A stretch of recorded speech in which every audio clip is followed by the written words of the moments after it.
Meet this beautiful lady, she is an Indian. Here's another graceful woman from India. And yet another radiant beauty, also from India. Now, let me introduce a few of India's handsome men. What's the first thing that comes to your mind? There's stunning diversity, no doubt, yet there's an undeniable common thread that binds them all. What makes Indians so incredibly diverse, yet so unmistakably connected? Today, we're going to unravel this fascinating mystery, the genetic story of India. Are you ready? Let's begin. After the trauma of the Toba volcanic eruption gradually faded, humanity began to recover from its population bottleneck. Slowly, people emerged from their refuges, fragile survivors on the edge of extinction. Around 70,000 years ago, a small band of humans, just a few hundred souls, left Africa. That journey changed the world forever. Some moved toward Europe. But a few, perhaps only a few hundred, followed the southern coastal route, along Arabia's shores, across the narrow Bab el-Mandeb Strait, and into what would one day be India. And here, humanity began a new chapter. They crossed into the subcontinent through what is today Oman, Iran, and Gujarat, spreading along the southern coast. A branch of this group reached Australia by 50,000 years ago. Another small band journeyed through the heart of India, eventually settling in the east. These early people are known to science as the ancient ancestral South Indians, or AASI, the first true Indians. They lived in caves, hunted with stone tools, and gathered fruits. At Jwalapuram, stone tools have been found both beneath and above the layer of Toba ash. In the rock shelters of Bhimbetka, they left behind handprints, the oldest known human art on Indian soil. They didn't build empires. But they built something far greater, a genetic legacy that every Indian still carries within.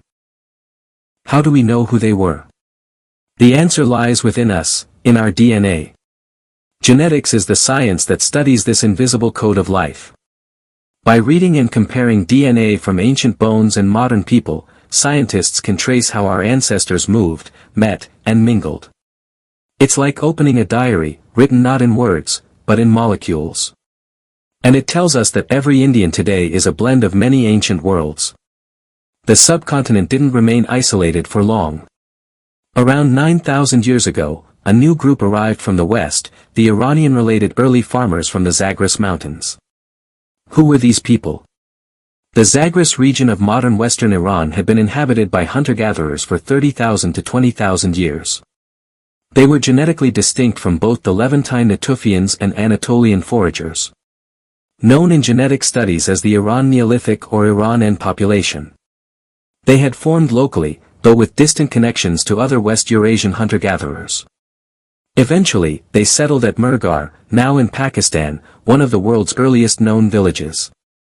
They brought wheat, goats, pottery, and the revolutionary idea of a settled life.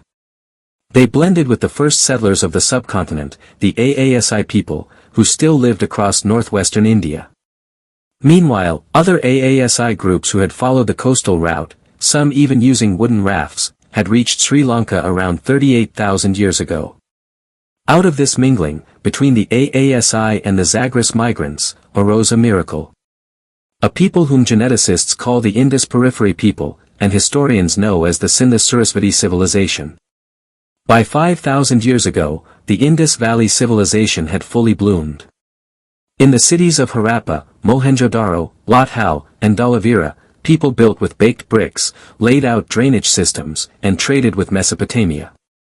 They measured, planned, and dreamed, in silence, for their script still remains undeciphered. This calm, organized, astonishingly modern civilization may well have been the first urban heart of India. Then, much later, between 6,000 and 4,000 years ago, came another wave, this time from the east.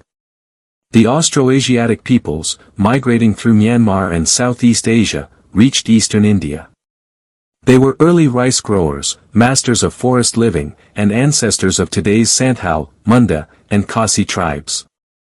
They spread widely, perhaps even as far west as Punjab and Afghanistan, the region where the Rigveda was later composed, near the confluence of the Sarasvati and Drishadwadi rivers. Surprisingly, the Rigveda contains hundreds of Proto-Mandari words, many of them agricultural terms, showing that these Austroasiatics deeply influenced early Indo-Aryan culture. By now, you can sense the great melting pot that India had already become. Far away, across the cold grasslands of the Eurasian steppe, a new people were rising. The Santashta culture, master horse riders and chariot builders. Around 4,000 years ago, they began their long migration south. Through Kazakhstan, across Bactria and Margiana, the great oasis civilizations of Central Asia. And finally through the Hindu Kush mountains into northwestern India, around 3,700 years before present.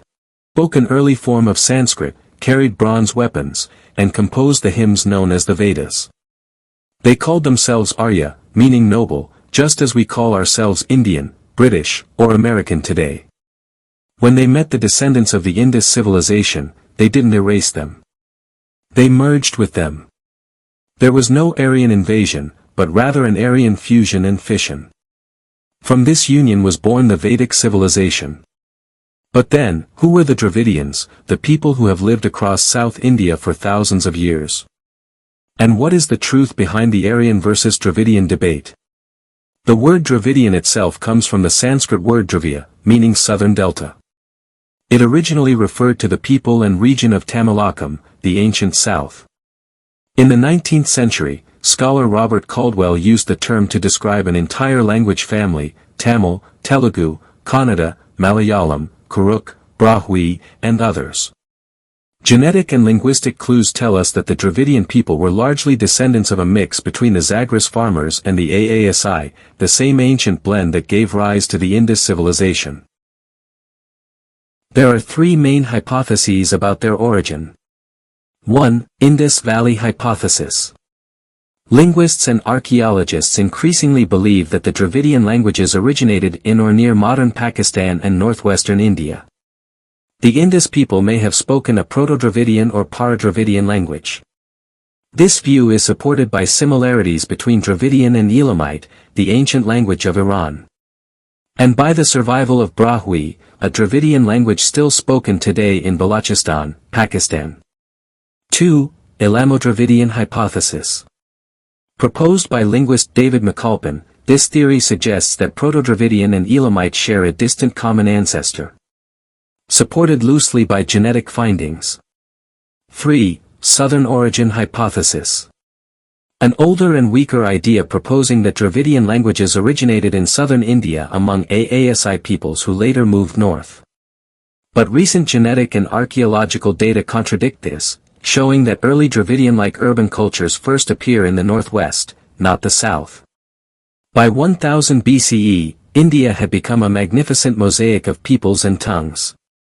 The AASI, the oldest layer. The Austroasiatics from the east.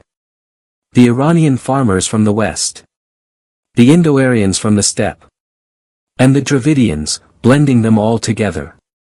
Weaving the vast, vibrant fabric of Indian civilization. To understand this even more clearly, let's go back a little. Some AASI groups moved southwards, but others who remained in the northwest, the descendants of the Indus periphery civilization, later met the steppe migrants. These steppe people spoke Proto-Sanskrit, and their Y chromosome haplogroup was R1A1. Their mingling with the Indus descendants gave rise to a new population, what geneticists call the ancestral North Indians, ANI. Now, we have two foundational ancestral groups. AASI and ANI. Every Indian today is a mix of these two. The AASI component increases as you move south. The ANI component increases as you move north. Further, the ANI component is generally higher among upper castes. The Andamanese Anj people serve as a reference for the AASI lineage. While the Irula tribes of Tamil Nadu, Karnataka, and Kerala carry the highest AASI ancestry in mainland India, and they still speak a form of Tamil. ANI ancestry, on the other hand, is more related to Central Asia and Eastern Europe, and is found most among Indo-Aryan speaking groups. Brahmins, particularly Bengali Brahmins, show the highest ANI proportion. But interestingly, their mitochondrial DNA inherited from mothers, carries the highest AASI gene. How wonderful and revealing this DNA story truly is. It must also be mentioned that intermixing between these groups largely ceased around 3,000 years ago, as India became a predominantly endogamous society. And still, the story continued. From the Himalayas, Tibeto-Burman peoples and later the Ahams moved into the northeast. From the west came Persians, Greeks, Scythians, Kushans, and later Parsis, blending art, trade, and faith. In 712 CE, Arab traders and invaders reached Sindh, opening India's Islamic chapter. Then came the Turks and Afghans, who built the Delhi Sultanate, followed by the Mughals, who fused Persian grace with Indian imagination. Finally, the Europeans, Portuguese, French, and British, whose ships changed India's destiny forever. All these later arrivals were but sprinkles upon the grand dish of AASI and ANI, the two ancient foundations of Indian identity. From Africa's deserts to the snows of the Himalayas, the story of India is the story of all humanity. Genetics, archaeology, and language together whisper the same truth. Indians are only a shared ancestry, endlessly blended through time. Every face, every tongue, every custom is a fragment of a 70,000-year human saga. Before we end, a reminder. The mystery of human ancestry cannot be solved by genetics alone. Only through the combined insights of archaeology, anthropology, linguistics, history, and genetics can we approach a picture close to truth. And even then, it is never the final word.